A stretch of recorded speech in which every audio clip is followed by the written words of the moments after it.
Welcome. I'm Austin Shepard, President and CEO of Fiduciary Trust, and delighted to have you this afternoon to our second quarter market outlook.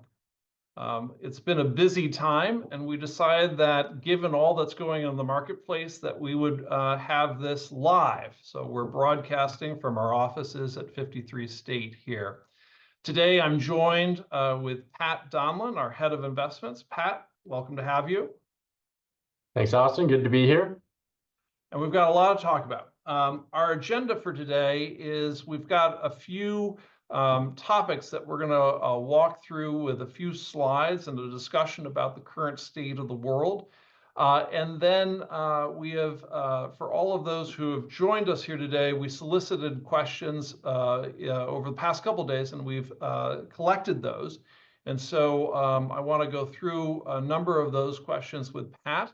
Additionally, as we're having our conversation, if there are additional questions or new questions that are on your mind, feel free to use the Q&A function on Zoom at the bottom of your screen to pose a question. And if we have time, we'll be able to cover that. So with that, let's get right into it. As I said, it's been busy and active for any investor. And so maybe, Pat, can you provide just, again, I want to really focus about where we are and where we're going, but it would be helpful just a quick highlights of these last 14 days in the most macro fashion. Sure, I'll try. So obviously a lot has happened in the last 2 weeks in markets. And maybe I'll start the day before April 2nd. So the day before all these tariffs were announced, we had released that day our second quarter outlook letter, and we wrote at the time that if there was some sort of playbook that seemed to be guiding the administration, it was this paper that the chairman of the Council of Economic Advisors, Stephen Moran, had published back in November. And the key takeaway of that paper as it relates to tariffs is that there's an optimal level of tariffs beyond which the rates become welfare reducing for the United States. And that level, pretty clearly laid out in that paper, was 10%. And so we went with that as kind of our expectation for what would get announced April 2nd, to be a kind of a 10% effective tariff rate. There was a 10% universal tariff announced on April 2nd, but what we did not anticipate, and I don't think the market anticipated this either, is reciprocal tariffs and the way that those reciprocal tariffs would be calculated. And so they were way bigger than anything we or the markets could have reasonably expected. They were basically calculated based on our trade deficits with other countries. And it resulted in an effective tariff rate of about 25%, so significantly higher than what we were anticipating. So that's April 2nd. Those tariffs were set to go into effect on April 9th, so just 1 week away. So here's these 47, in some cases, 60% tariffs, and they go into effect next week. Last Wednesday, the day these are supposed to go into effect, Trump declared a 90-day pause on the reciprocal tariffs, but at the same time increased the China reciprocal tariffs to 125%, making the totals. There's already a previous 20% from what he was calling a fentanyl tariff. And so the total tariff rate on China got raised to 145%. And everyone else is now at 10 for the next 90 days anyway. The markets rallied about 10% intraday on that pause. And then 2 days later, on last Friday, Trump actually excluded smartphones from that 125% reciprocal tariff on China. So companies like Apple obviously are huge beneficiaries of that exemption, still subject to that 20% fentanyl tariff, but much better than 145%.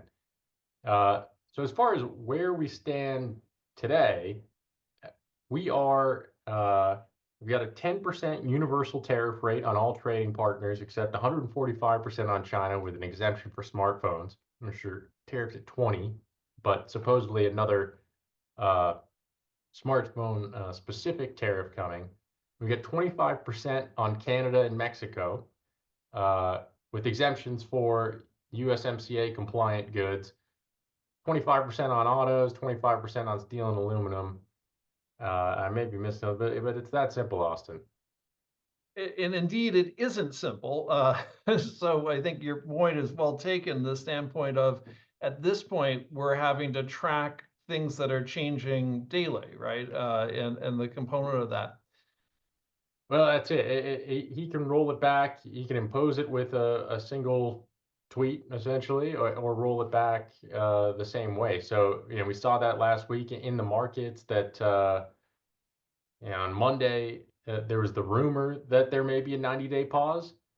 The markets rallied. The White House denied it, came back down, and then they actually did enact the 90-day pause on Wednesday, and the markets ripped 10%.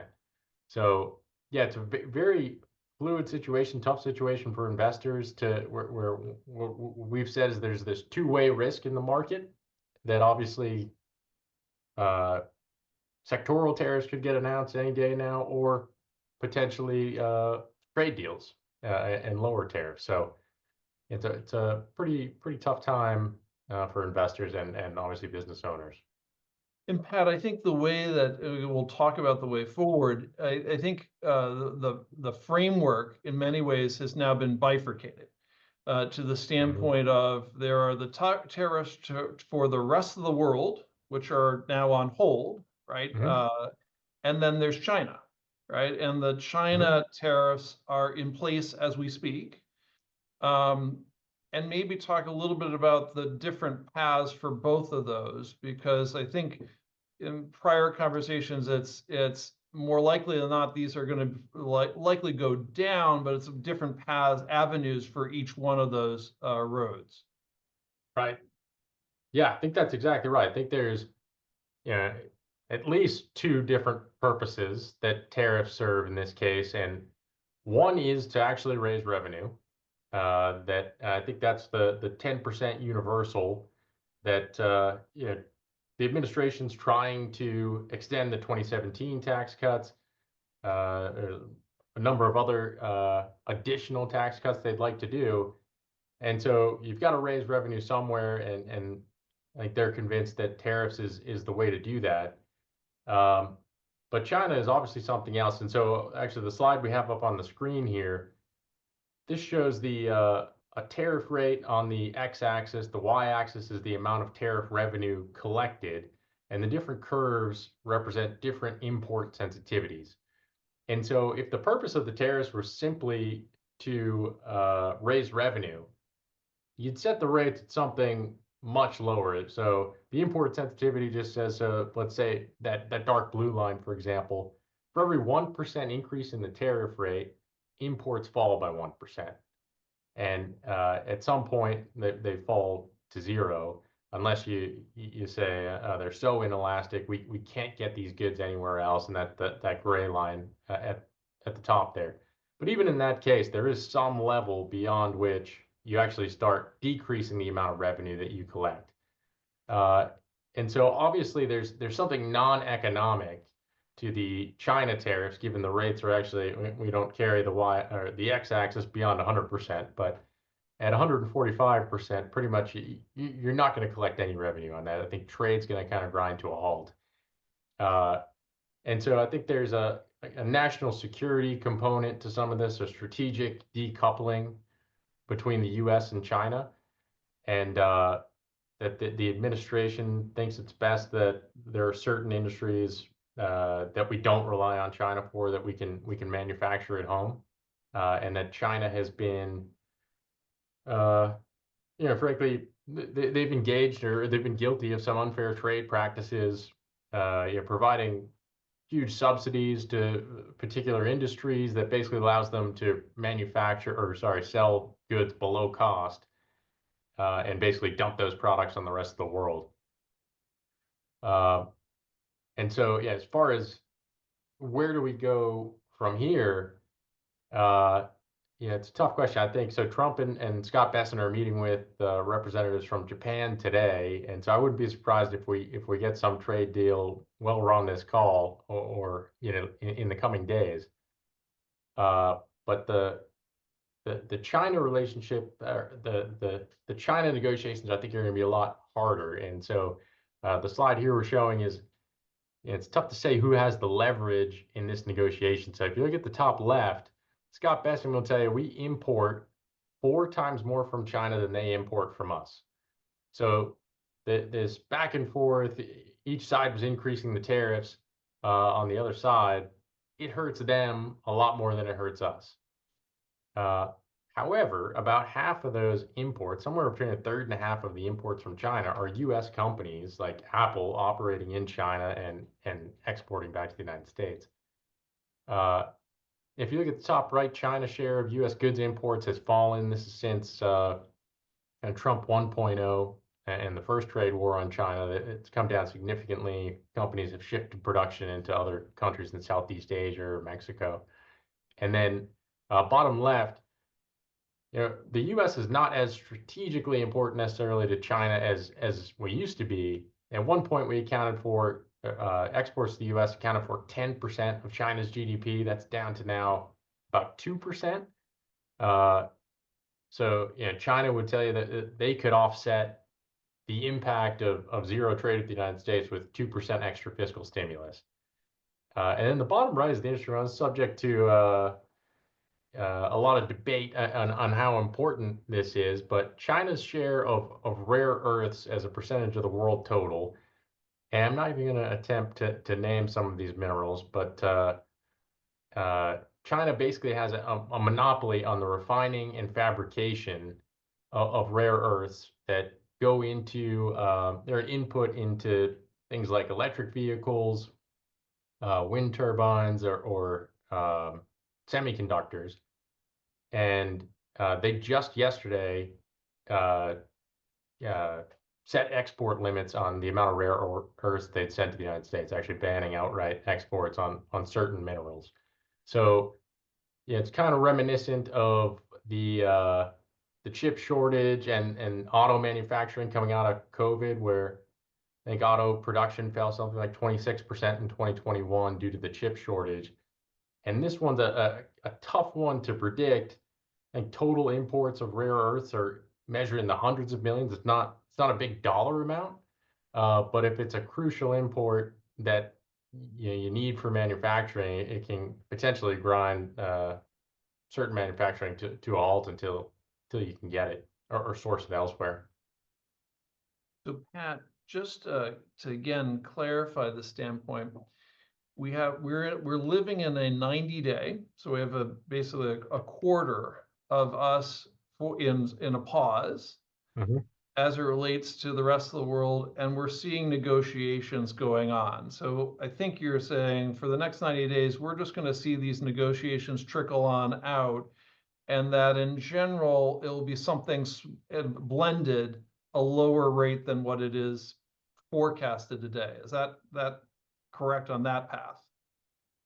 I think so. I think that is the administration, given the market's reaction to the reciprocal tariffs. We bounced back off the lows given the pause.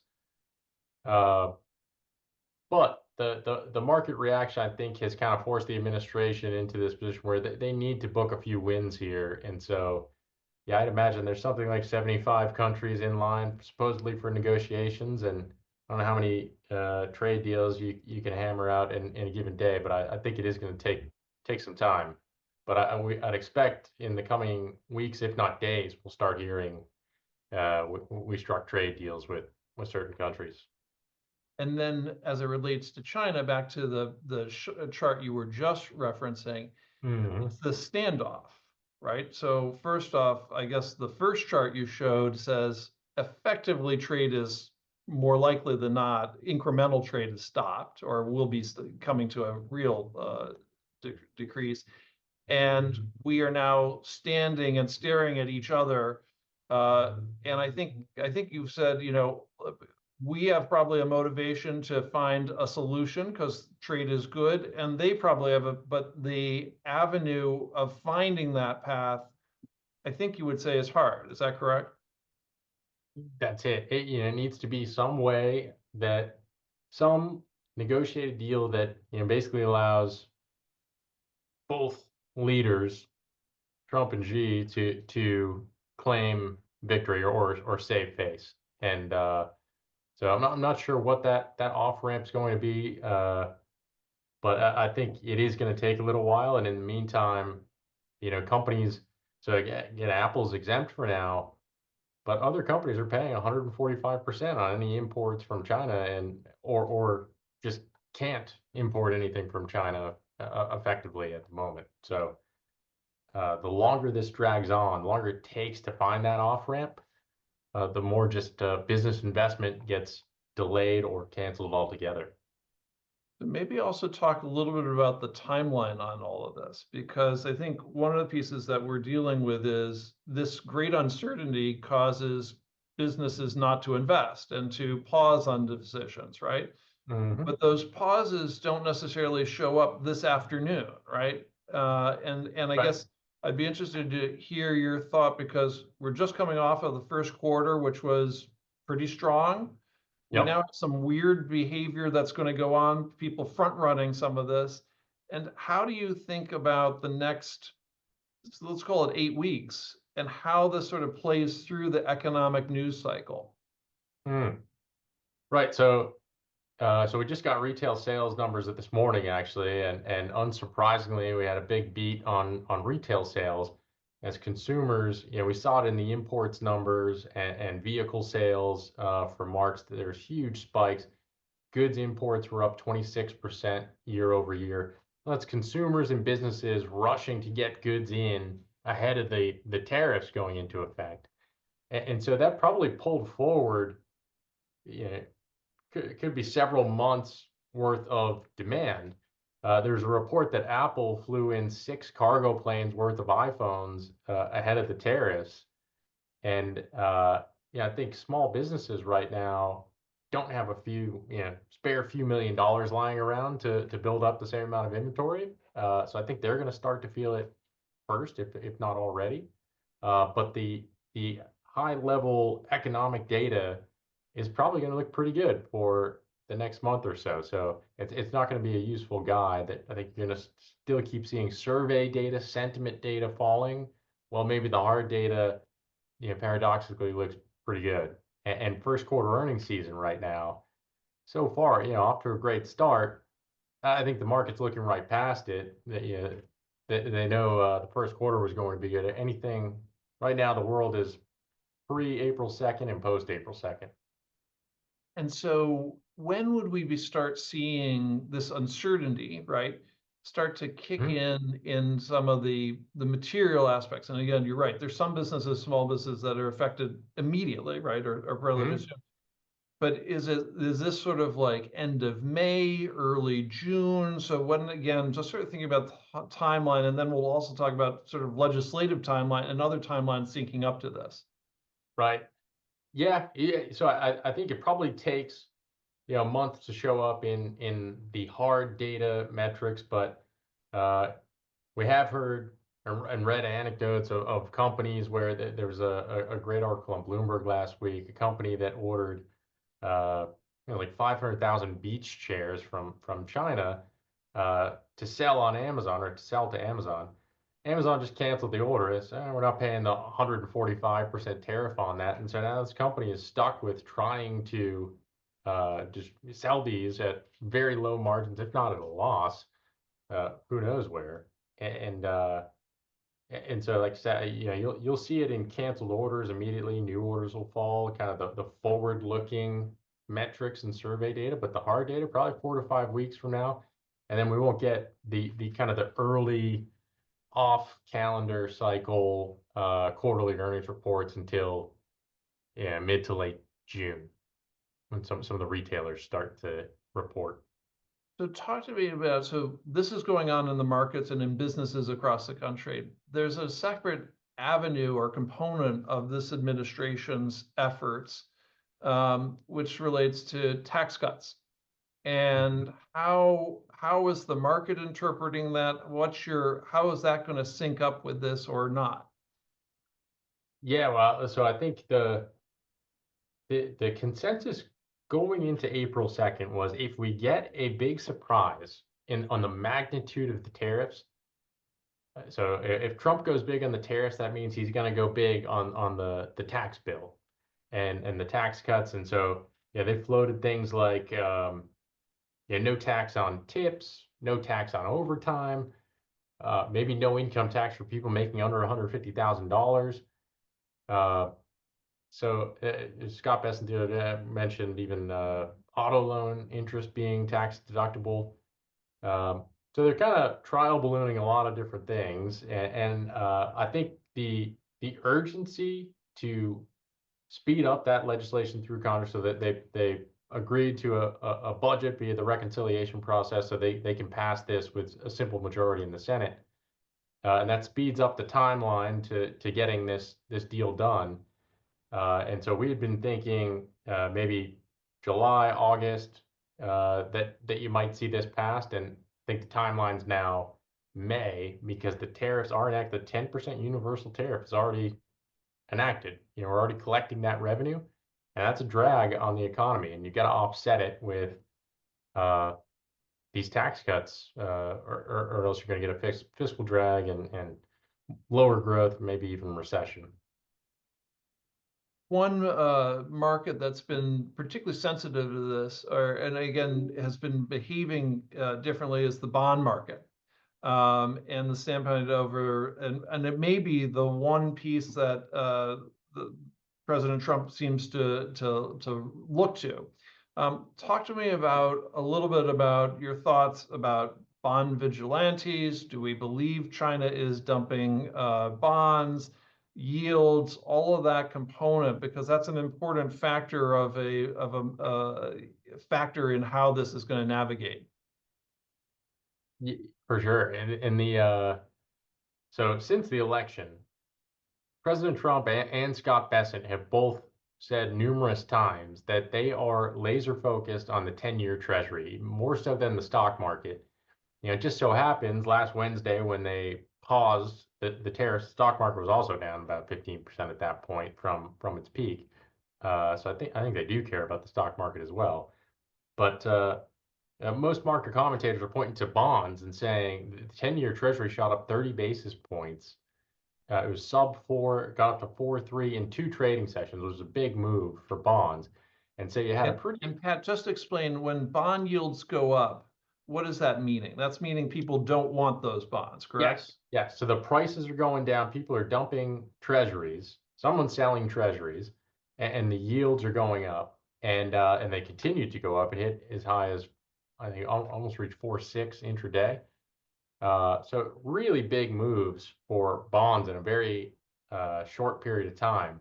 And so last Wednesday you had kind of ominous price action where stocks are down, bonds are down, and the dollar was down. Uh, Gold was even down. So yeah, it was an everything down day, and you don't usually see that outside of some sort of crisis period, the financial crisis, or other times like that, that people are just selling everything. Uh, and so yeah, there's been rumors of what's behind that sell off in bonds. Is it China dumping treasuries? I'm sure they may have sold some of their treasuries, but I think China at one point owned over $1 trillion worth of treasuries. Their treasury holdings are now down to about 700 billion, still a very large holder of treasuries, but about 3% of the marketable treasury market. And China manages their currency in a tight band to the dollar. And if they dumped all their dollar holdings, that would basically undermine their ability to control their currency. So, I don't think it would. We won't know for sure until the tick data comes out in 4 weeks. But I don't think we'll find that China was necessarily dumping their treasuries. I think a lot of other foreign investors probably were. And I think there was this basis trade unwind. There's a swap trade that's pretty similar, but these are popular trades in the hedge fund world, where basically the hedge funds are long treasuries, betting that the treasuries beat a corresponding interest rate derivative. Uh, and then it was tax season. And tax day was rapidly approaching. Treasuries had held up relatively better than other securities, certainly equities. And so people may have just been selling the securities that had held up pretty well. So I think it was a combination of things, but yeah, I think it's no coincidence. You saw that spike in rates, and we got a 90-day pause in the tariffs. Talk to me also about the role of the Federal Reserve today and going forward, and maybe a little bit of, again, pre-April 2nd and now, our perspectives related to whether they would be cutting or not cutting now that we have these as real things tariffs to deal with. So coming into the year, the market, and we actually have a good slide on this. So this top left chart here, this was the amount of cuts that the market is pricing in or was pricing in by the end of the year. And coming into the year, the market was looking for 1.5 or 1 cut on the year. We had said we thought they might be able to cut 3 times just because there were some lagged components in the CPI index that we thought would be coming down, and inflation would kind of get closer to that 2% target quicker than the market seemed to think. And then you can see last week it had spiked all the way up. The market's pricing in 4 cuts, 100 basis points of rate cuts as recession fears took over. And that's that top right chart here. This is Bloomberg consensus, about 50 economists on Wall Street, what their predictions are for real GDP growth in the United States this year. Pre-April 2nd, it was 2.3% real GDP growth for 2025. That's been cut 60 basis points. I think that number is going even lower, and the only reason it's not lower already is some of these economists haven't updated their forecasts since April 2nd. So, we think this argues for some insurance cuts. The problem is that bottom left chart is, of course, PCE is the Fed's preferred metric of inflation, is still above that 2% target. It's really almost 100 basis points above the target. If you look at the 3-month annualized rates, running about 3.5%. So the concern is that the Fed's going to look at the hard data being good. They're going to look at tariffs potentially being inflationary, and they're not going to cut, or they're going to cut too late. The bottom right, this is another chart that the Fed looks at job openings per unemployed person. So when that number is above 1, there's more job openings than people looking for a job. And when it's below 1, there's more people looking for a job than jobs available. So it's a pretty good gauge of kind of labor's bargaining power. And the lower that ratio goes, the lower bargaining power workers have. And so presumably the lower real wage growth will be, which kind of puts downward pressure on inflation. So that ratio is right at 1. Obviously, it's been falling over the past couple of years here. So that might give the Fed some confidence that we're not going to see some sort of wage price spiral. And there's been some encouraging comments just in the last few days from Jerome Powell and other Fed governors saying 2 things. One, that they see the tariffs, inflation from the tariffs as transitory, and that 2, that maybe we do need to do some, they may need to do some insurance cuts. So the hope is they're gonna put greater emphasis on growth rather than inflation, and we'll get some rate cuts this year. We're now looking for 4 rate cuts, 100 basis points of cuts this year. I guess I'm going to now pivot into some of the questions that came in and related to that, the Fed, but also other reactions to this. A question that came in was gold, Bitcoin, and oil, things that shine. What are your observations regarding these assets? And again, I think all of them they've had divergent paths. 2 of them were deemed sort of close, but I'd be interested in your point. Well, yeah, that's it. So Bitcoin, some people call it digital gold, hasn't behaved like it this year. So gold's one of the best performing asset class. Gold's up about 25% this year. Bitcoin's down about 12%. So it's behaved kind of more like a tech stock so far this year. Um, and then oil's down about 15% this year, 30% or so year over year, about $60 a barrel. Um, so yeah, that's maybe some good news for consumers is that energy prices are coming down, and good news for the Fed potentially cutting rates. Um, so yeah, we actually we've liked for a number of years now more energy infrastructure, really more natural gas focused companies than oil companies. Natural gas prices are actually up this year.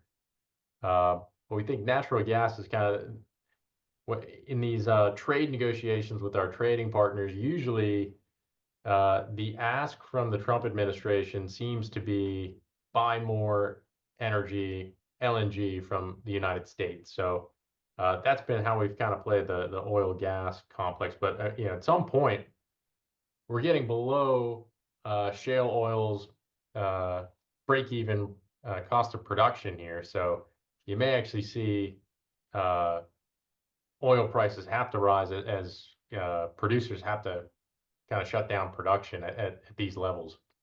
And then on gold, I said it's obviously been a great performer this year. For us, our framework for gold is if we think the dollar's going down, if we think real rates are going down, and if gold is somewhat close to its all-in sustaining cost, its cost of production, if we get three green lights, we like gold. And you might say that framework stinks because we weren't long gold this year. Some of our clients do own it, kind of structurally have positions in gold. But the problem is it doesn't have cash flow, so it's hard to value. I think you have to, with an asset like that, you have to stick to a pretty strict valuation framework, so you also know when to get out of it. And so right now we do actually think the dollar could continue to weaken. I think real rates probably do come down. The tough one is the cost of production. So that's kind of the commodity view of gold. And we proxy it by looking at some of the miners' gross margins. And right now, you look at Newmont, Barrick, any of the big gold miners, their gross margins are pretty close to their all-time highs, which tells us that production might ramp up. Maybe some higher cost mines come online, and that might lead to greater supply that pushes the price down. But as I said, our framework hasn't worked. So That's okay. I guess another area of question here is, what do you quote, what do you think about banks? Should we worry about a financial crisis? Are they stable? What is their path? yeah, so we like that banks were one of our higher conviction ideas going into the election. Uh, it's kind of the longer term thesis was that we've got over 4,000 banks in this country, where most developed markets have single digit number of banks, and so that there'd be a wave of M&A activity, and the Trump administration kind of signaled that they were going to have a lighter touch regulatory approach, and then also deregulate the banks, so lower capital ratios, kind of free up balance sheets for banks to either buy back stock or increase lending, just increase earnings in general, one way or the other. I think that second part is certainly still in play. M&A is probably on hold until the volatility kind of works itself out. Yeah. So yeah, we have that trade on a lot of our client portfolios. We were prior to April 2nd thinking about increasing that trade, legging into that trade a little more, and now banks have sold off given recession fears, and we have raised our probability of recession. So we're holding off on that for now, but we think banks are in very good shape. Actually, all the big banks have reported over the past few days. JP Morgan increased provisions for loan losses quite a bit, but actually the rest were pretty pretty muted and pretty upbeat actually. And their tier one capital ratios are basically at all-time highs today. So we think even if there is a downturn, banks will navigate through that all right. But the stocks will probably be choppy until we get more clarity on the policy front. Pat, you mentioned our probabilities as we go forward. And again, you can think about the path, and you mentioned the R word, recession. And a couple avenues that might be there are one, a few tweets and we go straight back up to where we were pre-April 2nd. Probably very low probability on that. Two, I think we're talking about increasing our probability around recession, and maybe you'll talk a little bit more about that. Third is, stagflation, and how do you think about that? So what's our sense of the probability of avenues forward, and how are we thinking about that? Yeah, I think so. We would never assign a zero probability to any of those kind of states of the world. But I think recession is a pretty high probability right now. I think higher than stagflation. That unless there's not really one set definition of stagflation. If you say stagflation is just lower growth with higher inflation, all right, then we probably will have that for the next 6 months with tariffs. But in terms of when I think stagflation, or when people talk about the fears of stagflation, I think like 70s style stagflation lasting years. And I think there's a lot of reasons that population growth, or the lack thereof nowadays, being one of the big ones why we wouldn't see sustained stagflation. But we also just think consumers will just pull back from purchases more so than kind of chase ever higher priced goods. So I think recession is the higher probability over stagflation. As you said, that a single tweet can kind of undo a lot of what's been done. I don't think it can completely undo it, but we saw what the market reaction was to a simple pause, and so I think if the market, there you go. So this is that Wednesday. That's the pause, up 10.5%. This is the S&P 500 up 10.5% in a single day, or some individual stocks up 20-30%. A lot of the companies that manufacture in Vietnam, a huge single day move. So, it's just hard to, you can't entirely rule out that we get kind of this upside bull case. And then there's the tax cuts that maybe they're able to push some pretty aggressive tax cuts through that stimulate growth. So there are a couple of catalysts that could kind of help economic growth, I guess, in the back half of the year.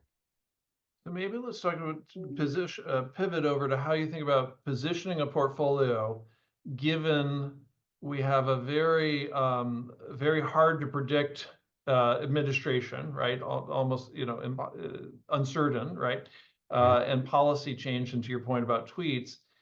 But I guess we do have facts and greater visibility on the inertia, or the freeze up in businesses today, right? And the possibility of increasing a recession starting sort of the second half of the year. How do you think about, again, positioning portfolios with the potential increasing probabilities of a recession, and what are a couple things that we might do?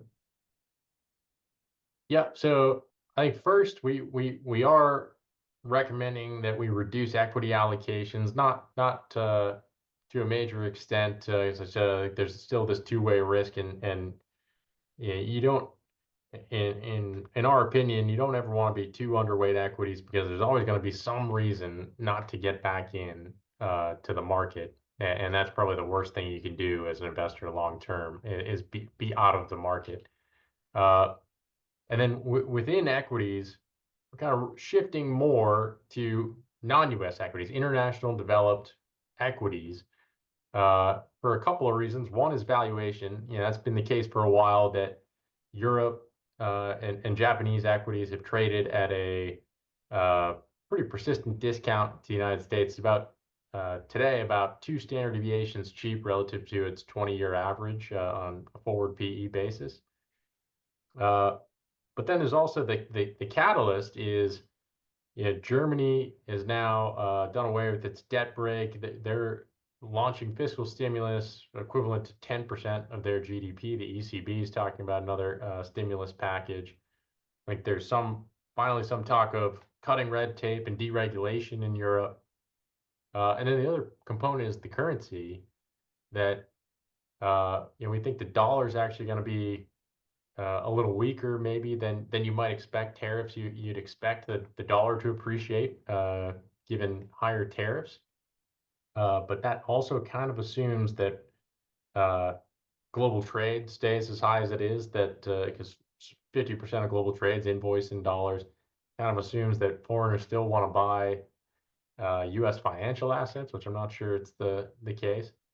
And if we just kind of close the trade gap, mechanically, that just means foreigners are buying less financial assets, and that gets recycled back into their own markets. So, we think European equities look very attractive at the moment. And then the last thing I'd say is we'd recommend, for at least for our taxable clients, we find munis are very attractive right now. So this year, even with the move back up in Treasury rates last year, Treasury yields are still, or Treasury rates are still down at basically every tenor across the yield curve this year. Muni rates have done the opposite. So muni bonds have sold off this year. Rates have gone up anywhere from 25 to 50 basis points, depending on what maturity you're looking at. And so this light blue line here we have, this is the muni AAA rated muni tax equivalent yield. You can see you go out to 10 years, you can get about a 6% tax equivalent yield on a AAA rated muni. You go out 15 years, more like 6.5%. And so those are numbers that are pretty consistent with some of our long-term equity capital market assumptions. So we think this is pretty attractive. It's 15-year highs with pretty low credit risk, and we think that's a great place for investors to kind of park money from equities as hopefully we ride out some of this volatility over the next few months. We've got a couple questions that have come in as we've spoken, and I want to try to field this as best as I can. One of the questions I think relates to how do we think, or how do the markets think about the rewiring of global trade, right? And so in many ways, a lot of our actions are encouraging for other nations to trade among themselves rather than with us, at least in the near term. How do we think about that influence on the markets? And my guess is that may not necessarily be immediate, but it's sort of a longer term impact. And your general thoughts on that? Yeah, I think some of the administrations hope to bring manufacturing either back to the United States or outside of China. It doesn't happen overnight. That takes years and years. So like Apple, for example, had said they'll invest $500 billion in the United States over the next 4 years to build manufacturing out here. Whether that actually comes to fruition or not, we'll see. But I think it's going to be a bumpy road. It's going to decrease profit margins for companies, and it might ultimately prove to be a good thing for America and for some of our trading partners. But I don't know that it's great for the equity market on the way there. So the current system is kind of built up over decades, and supply chains kind of perfected over long periods of time, and it's tough to undo that in a year or 14 days. I guess the other question relates to the U.S. dollar, and obviously all of this relates to how we think about the strength of the dollar, but also a little bit of the reserve currency. We've talked about reserve currency on these periodic quarterly calls many times. But I'd be curious, and I guess our final question here is your thoughts regarding the dollar and its longer term status as a reserve currency? Yeah, so again, in the short term, you would think a textbook would tell you you impose tariffs and your currency is going to appreciate against uh, the contra currency. So far, the trade weighted dollar has fallen since we enacted tariffs. The first the Canada Mexico tariffs back in, I guess, March, they actually went into effect. Um, and yeah, I think that math also assumes that there's no reciprocal tariffs. I think that's we're finding is not going to be the case, and so that somewhat offsets it. But I think kind of near term, if you look at whether it's covered interest rate parity would suggest the dollar would depreciate. Growth differentials are shrinking, where Europe growth forecasts are getting revised up, U.S. forecasts getting revised down. That would argue for a reduction in the dollar relative to other currencies. And then interest rate differentials, where um, the U.S. is expected to cut rates 100 basis points, with, I mentioned Germany and their 500 billion of fiscal stimulus are going to issue a lot more debt. And so interest rate differentials there should shrink. So I think all of those things kind of point to a lower, or at least downward pressure on the dollar. And that's another reason we like international equities. I think lower dollar is one of the bigger risks to the U.S. market, that makes the tariffs kind of bite even more. If the currency weakens, imports are even more expensive. And so to the extent a weaker dollar kind of hurts consumer spending, and consumer spending 70% of U.S. GDP, having some non-U.S. dollar denominated assets like international equities is kind of a good hedge to that. Excellent. Well, thank you, Pat. We've covered a lot here today. Certainly not everything. There are a couple questions that we weren't able to get to, and what I would ask is, one, if you have specific questions, feel free to reach out to your fiduciary investment officer or myself or Pat. Again, we're here to provide thoughts and perspectives.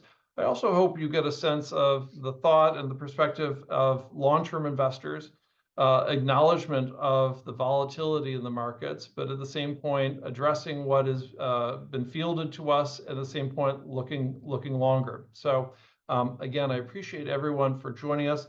As I said, if you happen to have questions, please feel free to reach out. Also, if you don't have a fiduciary investment officer, feel free to reach out to Sid Queller, our head of wealth management. I think his name will be on the following slide.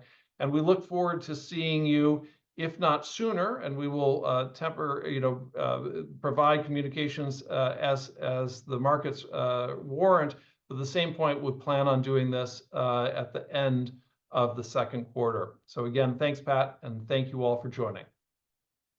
I encourage you to access some of our knowledge through insights on our website, fidtrustco.com, as well as by reaching out to your fiduciary trust officer or to Sid Queller at 617-292-6799 or at queller@fiduciary-trust.com. Thank you again for joining us, and we wish you and your family health and well-being. The opinions expressed in this material are as of the date issued and subject to change at any time. They discuss general market conditions and trends and should not be construed as investment advice.